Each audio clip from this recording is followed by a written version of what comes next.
Interviewing Mr. Andrew Collins with Stand Your Brain Organization, right here in the Memphis area, metropolitan area. I'd like for you to share with us the nature of your business, your organization. Well, Stand Your Brain is a group of, I like to say, well-equipped motivational speakers. What we do, we educate youth about the downward spirals of events that a life of crime basically ultimately can take. And it was inspired because I got caught up at the wrong place at the wrong time with the wrong crowd. And when I asked God why was I here, He didn't answer me right then, but as time went on and years went on, I couldn't sleep one night. And that's when He basically revealed to me that as long as I got breath in your body, I would try to keep as many kids and you from making the same mistake that you made. I didn't know that God had a purpose for my life. I wanted to be in the entertainment, music industry. But I'm here to tell you that one bad decision can cost you your life, because it costed me 13 years, 5 months, and 2 weeks for once again being in the wrong place at the wrong time with the wrong crowd. Now, how long have you, when did you start the organization? How long? I was released October the 17th of 2005. But when God told me what He wanted me to do, I began instantly working on it while I was in prison. So I didn't want to wait till I get out or tell about, okay, when I get out, I'm going to do this. I want to start working on it and preparing for it right then. So when God revealed it to me, I got up the next morning. I called my brother, who was a graphic designer. And I said, okay, I'm sending you my vision. I'm sending you my purpose. I know why I'm here, because I got tired of not knowing when I was going to come home. Years was passed, and most importantly, I know I didn't commit a crime, do nothing wrong. But when God, like I say, when He revealed that to me, and I had flashbacks because my parents was always calling me hard-headed during that particular time, because I wanted to go to trial and put my hand on the Bible, raise my right hand and said, and just, be honest and, tell the truth. I didn't do anything, so why should I get convicted, or why am I getting convicted? Mm-hmm. Even though I was charged with first-degree murder and especially aggravated robbery and aggravated burglary, and with those are some serious charges. Mm-hmm.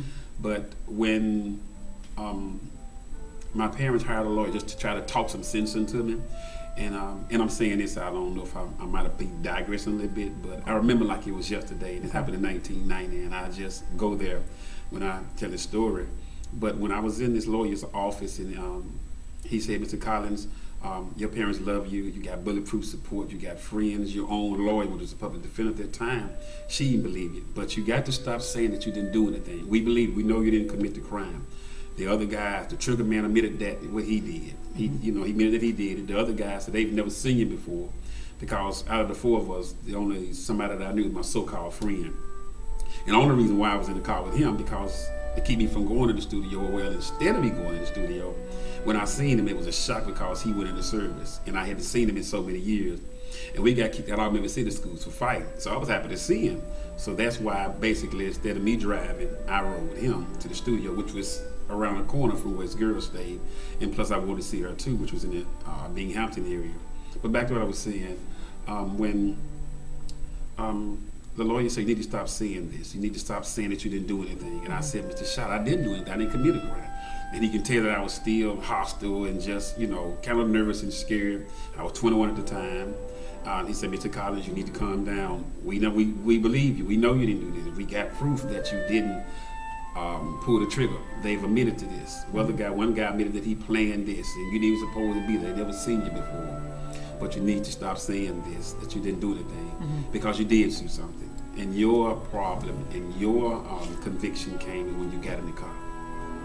Like a lot of young people do today. They do a lot of joyride and stuff, not realizing that if one person do something, all of them gets in trouble. Mm-hmm. So once he got me to realize that I didn't have to be the trigger man, or I didn't have to commit a crime, but I'm just as guilty because I was there, he said, well, okay, if you go to trial, they're going to find you guilty of just being there. So you need to take some time and plead guilty, but you'll be pleading guilty for this. And not only that, it won't be a first degree, it'll be second degree. Okay. So he got it to sink in, and at that time, even before then, the devil was messing with my mind. I was thinking about committing suicide and all that, because I'm like, oh, I don't know if I'm going to see my family again, my daughter again, my music career's over. I've been in trouble before, but